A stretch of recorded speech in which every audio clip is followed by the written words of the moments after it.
Good morning, Patriots, and welcome back to the Patriots Den. I am your host, Brian Fuentes, and today we have a special surprise for you, Patriots. After 2 weeks of not being on the air, we have a powerful return today, frankly, with our wonderful guest, Carol McCutcheon. So, Carol, why don't you tell us more about yourself? Oh, well, Brian, thank you for that kind introduction, and I'm so excited to be here today. So I said I'm Carol McCutcheon. I've served 8 years on City Council, and I was Mayor Pro Tem from 2019 to 2020, and I am really excited that I'm in the runoff to be the next SugarLand mayor. So to tell you a little bit about myself, my husband and I have been married for 37 years. We've called SugarLand home since 1993. I have a bachelor's and master's degree in chemical engineering and an MBA. And those degrees have served me well on council. The engineering part gives me a practical, solutions-oriented approach to city leadership. And with a $569 million budget, having an MBA really comes in handy. That's amazing. So, tell us a bit more about your background, career-wise. Oh, yeah. I was a reservoir engineer in the energy industry for a number of decades. So I'm retired now, and I've been devoting most of my time to SugarLand City Council. But I'm a graduate of SugarLand 101. I'm also a graduate of the SugarLand Citizens Police Academy, the Citizens Fire Academy, and the Citizens Airport Academy. And back in 2003, I was selected to be one of 5 citizens on the SugarLand City Charter Review Commission, and that was a council appointment at the time. And the city charter governs how our city is run, so it was a very important commission to be on. And then I served on the Land Use Advisory Committee, which was charting the course of our land use for the next 20 to 25 years. And I was still serving on that committee when I was elected to council back in 2017. But I've also a graduate of Fort Bend Leadership Forum, Leadership Houston, Leadership Texas, and Leadership America. And I'm former president of the Women's Energy Network of Houston, and I help co-chair a number of charity luncheons benefiting women and children in need. And back in 2003, I was named as a Fort Bend Woman of the Year, and in 2022, I was named as one of Houston's 50 most influential women by Houston Woman magazine. That's amazing. You know, you're making me feel a bit bad. I'm going to have to update my bucket list. That's a lot. So, why is someone as qualified as you running for, mayor of SugarLand? What brought you to the position? I absolutely love SugarLand, and I have been a community leader in SugarLand for the past 32 years. And I want to keep SugarLand strong and vibrant, and I feel like I'm the most qualified to take over the reins as the next mayor. So I decided to run. You know what? That's more than valid. I've seen people run for way less than that, frankly. I heard a story about a guy. He just ran because, he was like, oh, I want to be mayor one day. That's it. No qualifications, no idea how to fix a city, just that. So, I think SugarLand's in good hands if someone as qualified as you with, their heart in the right place as well is running for mayor. Yeah. So let's get into, our first question about policy. You are known for being, decently vocal about the things you believe. So what are your thoughts on the power plant initiative that happened in SugarLand recently? Okay, yes. There was a study to do a possible power plant in the city. And anyway, the plug was pulled on that. But the residents came out en masse and they said, we do not want a power plant to be in our city. And so they were very strong about that. And so I said we pulled the plug. And if it should come back, something could be proposed in the future, I am a no vote on a power plant in the city right next to, the residents. I see the need to have additional power in the state, but there are a lot of places in the state, that are out in the middle of nowhere that would not be in the city limits. I think would be better suited with some, life sciences or some other light industrial development as opposed to a power plant. Yeah. Feel like it would be a bit heavy for SugarLand, I think it would. We only have light industry, and I don't think that really qualifies as light industrial when you'd have 60 to 100 foot tall stacks. So. Yeah, that would throw off the vibe, you know. So, yeah, yeah, throw off the vibe and stuff. And it would go in, and it was considered to go into an industrial park, but I think it would also have discouraged other businesses from coming into that park. So I think, as I said, just better suited someplace else in the state.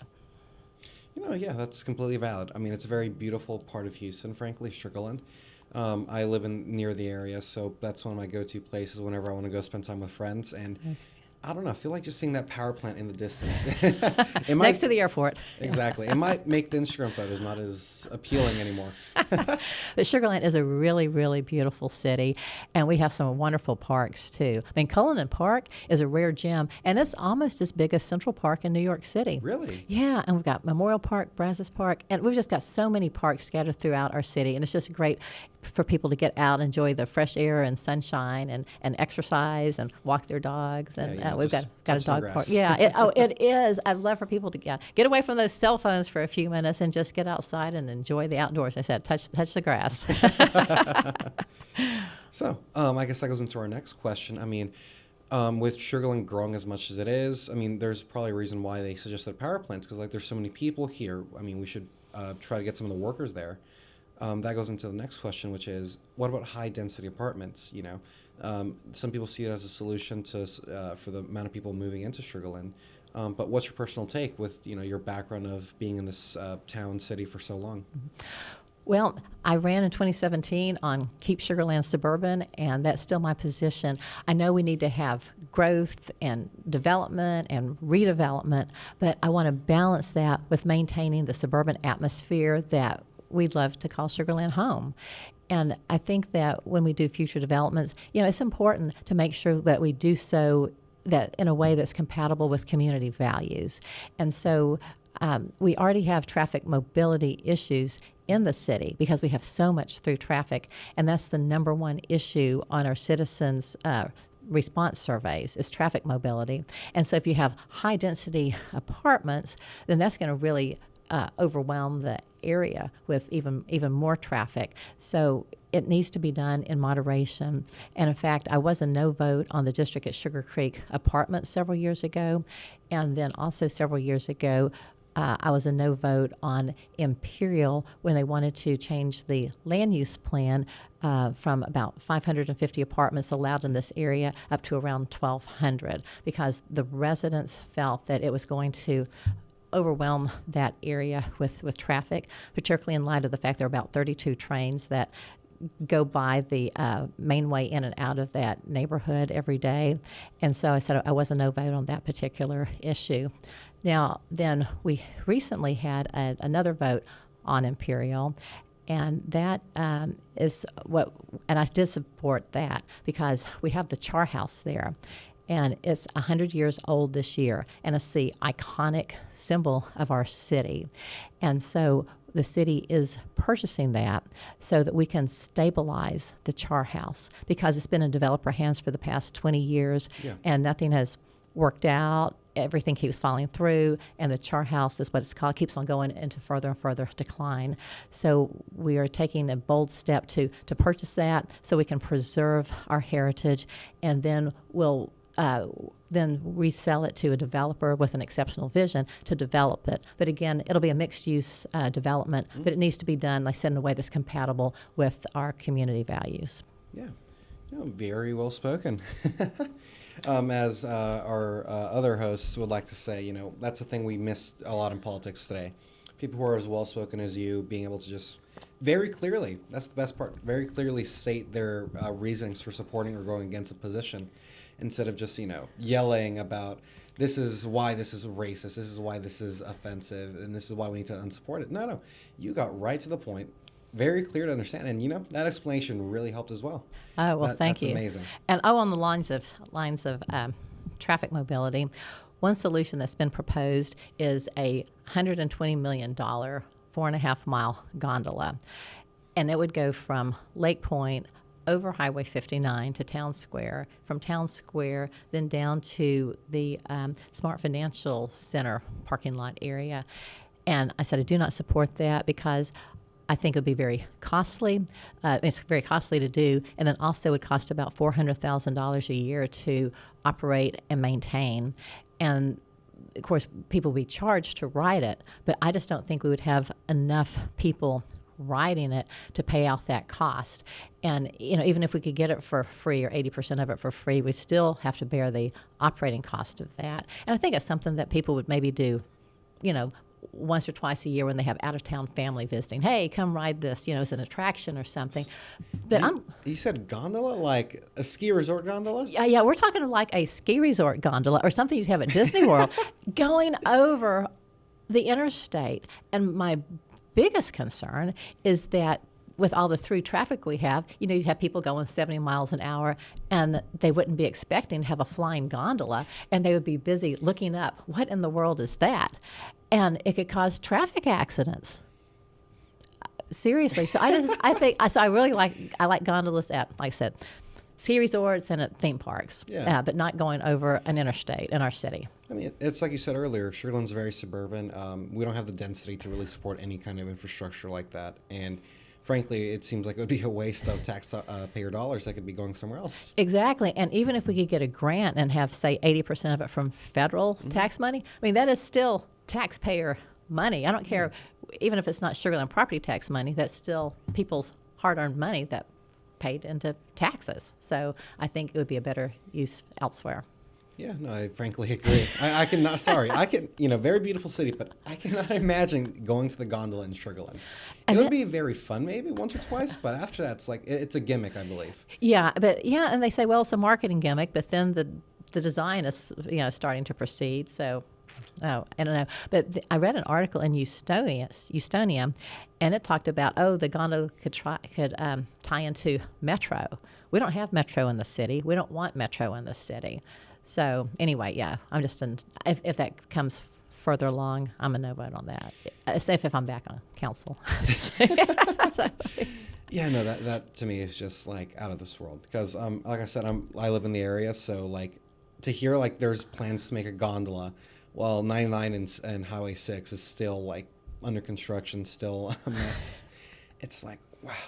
Because, I'm sure 99 Highway 6 where that intersection happens, it is, because they're rebuilding the intersection on 99 in that area. Mm-hmm. And it gets so bad because it basically all goes into 2 lanes and that's it. I've been there on it many times, yes. And to hear like, oh yeah, you know what? That's fine. You know what we need right now? A $120 million gondola. Really shows the, people in government have their priorities set straight. Well, it would put Sugar Land on the map, but... I'm not disagreeing.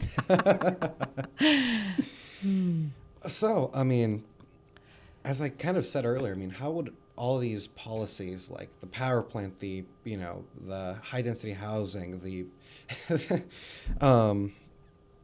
I'm sorry, I'm just still on the gondola. It's such a wow. But just to go back, I guess, how would all of these like crazy policies, frankly, affect the average Sugar Land resident? If someone like you wasn't there to stop them from going through. Yeah, well, that's why I said as an engineer, I'm really focused on infrastructure. And so I was happy that we got the bond election passed by voters back in November 2024, and that's for $350 million. And that is focused on public safety, resurfacing our roads, repairing sidewalks, improving our facilities, and also constructing a new animal shelter. And that's going to be projects that we're going to be working on over the next 5 to 7 years.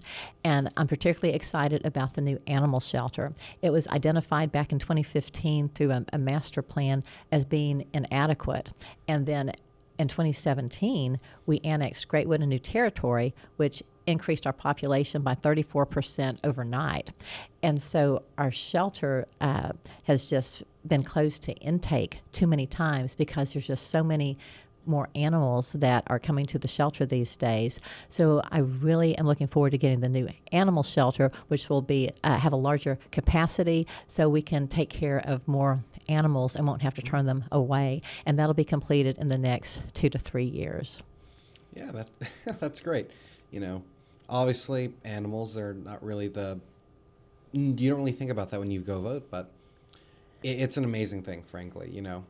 These poor animals, just seeing them on the street, especially, in such a car heavy part of town or the state period, just not having them on the road. It's better for the people and for the animal. I mean, because so many people would try to swerve out of the way. Exactly. Somebody could swerve out of a way if there's a loose dog, and then they could hit somebody else. So, and plus, they said they'll be able to be fed and sheltered, and then hopefully they'll be able to be adopted by a family who would like a beautiful dog or a cat, for their home. So, and then, and going back to the bond. One thing that I was really pushing for, and I was glad we got in there, was sidewalk repair. I had a resident fall on a uneven sidewalk and break her wrist, and then I've had several other constituents fall on the sidewalk and injure themselves. And I got looking into it, and it was an 18 to 24 month backlog on sidewalk repair. And I thought, wow, that is way too long for something that's a safety issue like that. And when I further looked into it, I've learned that we had a 10-year backlog on sidewalk repair, and that if the sidewalk wasn't in front of someone's house, it wouldn't even make the repair list. So, because there are other areas that are heavily traveled, but it's just not in front of a person's house. Mm-hmm. So, and our budget is normally about $645,000 a year for that. But we were able to get $11.375 million approved in that bond election for supplemental funds for our sidewalks to get us caught up on sidewalk repair. So I was really happy about that because public safety is my number one priority. But I consider having repaired sidewalks a safety issue too, because I don't want grandma to fall when she's going to get her mail or something like that, or going to walk the kids to school. But anyway, getting back to public safety, that is my number one priority. I want to keep SugarLand a safe place to live, work, and raise a family. That's perfect, frankly. And we have a really wonderful police department here. It's important to give them first of all, to pay them competitively so that we can hire and retain the best. And training is so important. And we have a public safety training facility that we've built in SugarLand, and we're continuing to work on that through part of the mobility, part of the bond election, additional phases of the public safety, so our first responders can train here in the city and not have to go outside that. And anyway, so there's a lot of really, I said, exciting things to me as an engineer that's going to go on to really keep our city just really strong. Because on infrastructure, that's something that you can let slide for a while. Mm-hmm. But if you don't stay on top of it, it can be a challenge to recover from that. It could snowball into a bigger problem that it really needs. It can. So it's really important for us to stay on top of it. And in SugarLand, we do a really excellent job of staying on top of our infrastructure revitalization. Yeah. Well, while we're on the topic of infrastructure, I mean, a big thing a lot of people worry about, especially with the summer coming up, is, well, funnily enough, water. So, I mean, why don't you explain to the viewers what is exactly the big deal with water in SugarLand? Oh, okay. Oh, are you talking about the Fort Bend Subsidence District issue? Yeah. Oh, okay. Yes. Okay. Yeah. That's a really, really long story, but I'll try to make it short. When I got elected to council, I found out that the Fort Bend Subsidence District had an expensive mandate in place, and Mayor Zimmerman told me that there was nothing that we could do about that mandate. But I decided I continued looking. I didn't take that as the final answer. So I did a lot of research and due diligence. I talked to a person who had been in the meetings back in the 2011 to 2013 timeframe, for several hours to learn, firsthand what he had seen and heard from the board meetings. I talked with a county commissioner who had firsthand experience, and he was able to give me several really critical documents that talked about the groundwater model. And I went through all of this, and what really struck me was that the model was old. It was from 2013, and there appeared to be some potential errors and incorrect assumptions that were in the model.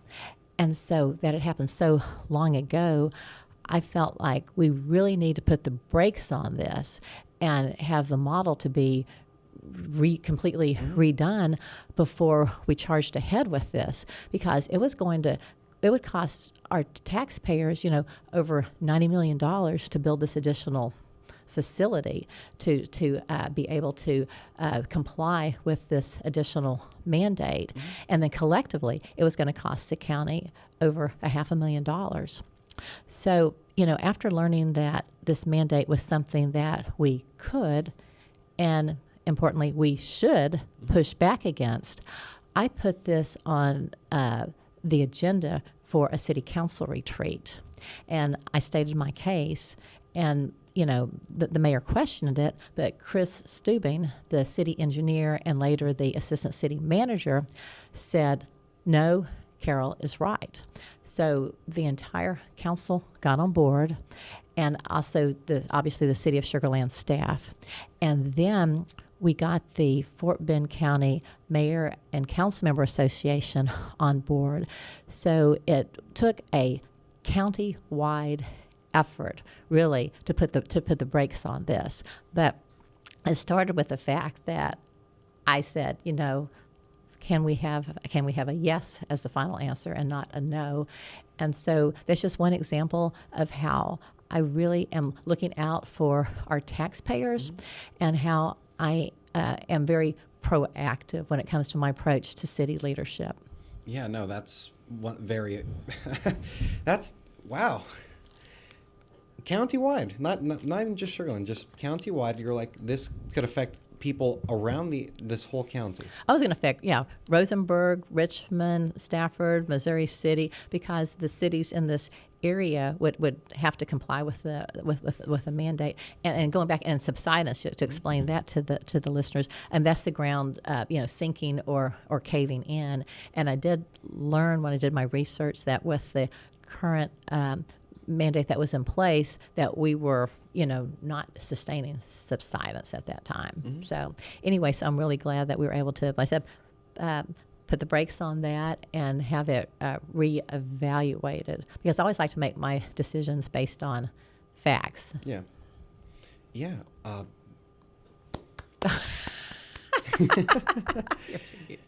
That's amazing. So next question would be, drainage. I mean, hurricane season's coming up. I mean, is there any big plans from your campaign or your policy on what to do with that? Because I know some people may have some concerns about drainage. Their streets getting flooded and some leaving their houses. So, I mean, how does SugarLand fare with, once again, hurricane season coming up in the coming weeks? Yeah. Well, back in 2017, we had Hurricane Harvey. We had about 250 homes flood in SugarLand. And then in May 2019, we had a very heavy rain event, and we had additional homes flood during that time. And unfortunately, some homes flooded during both of those events. So one thing that we worked hard to do was get drainage projects on the 2019 bond election for voters to vote on. And so voters approved almost $50 million in projects for drainage so that those homes wouldn't flood again and to prevent street ponding. And so we worked on that, and that we worked on a very top priority projects. Our highest priority project was Greatwood Village at the time. And so now that we've completed those projects, then in the November 2024 bond election, 5 years later, we had $35 million in drainage projects. So we're going to continue to work, I said, to prevent homes and streets from flooding during future hurricanes. So that's something that, I said, once again, as an engineer, very important to me. And sort of as a side issue, I'll segue over to the Brazos River erosion. During Hurricane Harvey, we lost about 200 feet of Memorial Park due to erosion from that event. And some professors at A&M studied this, and they were looking at how the Brazos River was going to migrate potentially in the future. And so it was going to potentially have an adverse effect on SugarLand. The worst case scenario had the river eroding the park almost completely away to University Boulevard, which is a extremely important boulevard in our city. A lot of people use it as a bypass around Highway 6 and Highway 59, that portion of it.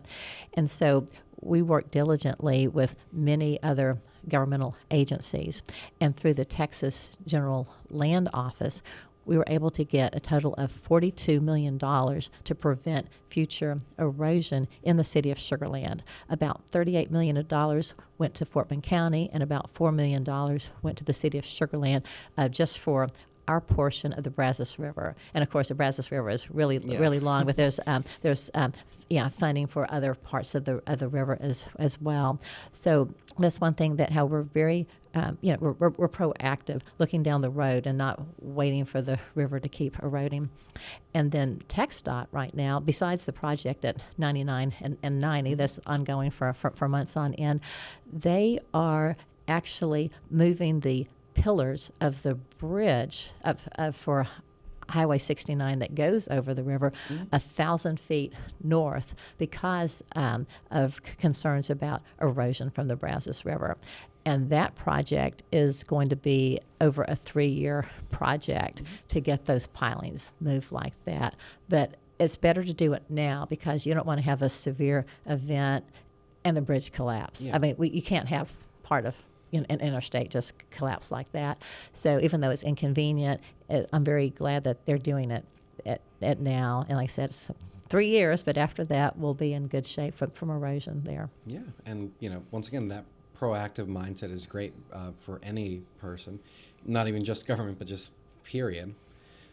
So that's great to hear. I mean, I drive down that highway almost daily when I'm going to campus during the semester. So okay, so you've noticed all the line change. Yeah, that's why. So that's what that was. That's what that is. Yeah. I was thinking, like, are they adding another lane?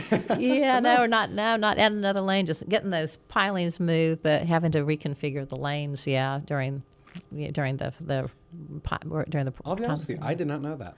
Yeah. I just assumed something was going on, but now that I know that's the reason, I'm like, all right, cool. So, I mean, is there any other things like you would like to discuss? Like any things you'd want to see change it once, hopefully you do get an office? Any things you want to spearhead, any proposals, policies, etc.? Okay. Yeah, we've already sort of touched on my philosophies. But I guess the first thing is in August we have monthly budget meetings. And because we vote in September on the budget for the next fiscal year and the tax rate to fund it. So the very first thing I would do if I get elected would be, to have a council retreat and also just to come up with our, vision of what council collectively wants for the next fiscal year, but then also, looking 5-10 years down the road. So that would be the first thing because, if elected, I would be in the saddle, June 17th, and it's not very long between June 17th and August when we have our budget meetings, and then the vote in September. But speaking of the election is this Saturday from 7 a.m. to 7 p.m., and there'll be a large number of voting locations. So I encourage everyone to go out and vote for me to be the next mayor. The voter turnout is a little bit light for the runoff during early voting as expected. In May, we had about 11,000 people come out to early vote. And then for this runoff, the early voting was about 7,500. And interestingly, about 7,400 rather. Interestingly, about 1,200 were people who didn't vote in the May election. So anyway, so I know the kids got out of school and a lot of people are out on vacation, but I really do hope people exercise their right to vote because your vote is your voice. And every vote is always important, and it's particularly important in a May election, and then it's really important in a June runoff election. You heard that, more important now than ever. Your vote is worth more because there's less of you voting. So it's basic math, proportional math. There's a smaller proportion. You are more important. Keep that in mind. Yeah, but I mean, like I said earlier, that this is a great candidate, frankly. I wish more politicians were like Miss McCutcheon right here. Motivated, proactive, very knowledgeable too on the issues she's talking about. Frankly, I don't think we see that enough in politics today. So, well, thank you, and you can call me Carol. I'm very informal. I always tell people Carol. In fact, when I have a big Carol and a little McCutcheon on my logo, because when I first ran, people said people are not going to be able to pronounce your name, remember your name, or spell your name. So they said just keep it Carol. It's really simple. But one thing I would like to do is be, have more of an open door policy. There's a lot of issues out there, and I work really hard on being out in the community. I go to all sorts of different celebrations and events because I want to let people know that I represent everyone, regardless of your political party or your race or your religion. So I really like to be out in the community, and it gives me a good pulse about what's going on in the community. And people will see me, and they wouldn't otherwise reach out to the city or even know how to reach out to the city. But then if they see me, they'll say, hey, can you help me with this? Or what do I do about that? And so I really, appreciate the opportunity to help people, with their issues and connect them with the right resources. And so one thing that I'd like to do is maybe have some sort of a monthly, conversation with Carol. So we have just a round table about a particular topic and just have a two-way conversation. Because when people come to publicly comment at a council meeting, you can only comment on an active agenda item because the purpose of the council meeting is to, conduct the city business matters at hand. And plus, when you publicly comment, it's a one-way street, and you've got the timer that's counting you down 3 minutes, 2:59, 2:58, and all that. So I'd like to have a conversation with people, so it's two ways, and about maybe a different topic a month. 1 month, make it the animal shelter. Another month, how can we better support our small businesses? So, like I said, it's very important that we, attract and retain large businesses to the city, and we work very hard about that. And I want to see, is there anything more that we can do, to support our small businesses? Because small businesses, frankly, are the backbone of our country. Yeah. That's amazing. So y'all heard that here, folks. If she does get into becomes the mayor of SugarLand, what would you call it? Like, what would the thing be on the SugarLand website? I'm trying to think, like, roundtable with the mayor, roundtable with Carol. I don't know if conversations with Carol or something, maybe. Oh, that's good. I'm pretty informal. Conversations with Carol. When I first thought about that, is we have coffee with a cop, and from time to time, and I think it's really great because this gives the citizens the opportunity to interact with the police and realize that the police are truly there to protect and serve. We have an opportunity, an atmosphere of community policing. So I thought about, well, if we do coffee with the cop, we could do coffee with Carol, keep the C theme going. But then I thought, well, I don't drink coffee. I don't like coffee, but I'd like chai. So then I thought, well, we'll do chai with Carol. But then I thought, well, chai's not inclusive enough, so we could do coffee and chai with Carol. But then I thought, no, that's too long. Let's just do conversations with Carol. So, I'll figure out a way to make that happen. Well, folks, I guess that is the end of the show for today. Yeah. Well, I'll make a closing statement, I guess, if you don't mind. Yeah. So anyway, I have the knowledge, experience, and leadership skills needed to keep SugarLand strong and vibrant. I have a track record of getting things done. I love our city, and I have a strategic vision for its future. So I ask those of you who live in SugarLand for your vote and support. And if you don't live in SugarLand but know someone you do, tell them. Vote for Carol, and I hope to be elected as the next mayor of SugarLand this Saturday, June 7th. And thank you so much for having me. I really appreciated our time together. It was a pleasure. I mean, frankly, I wish all of our guests were like this. This is amazing. Oh, you're too kind.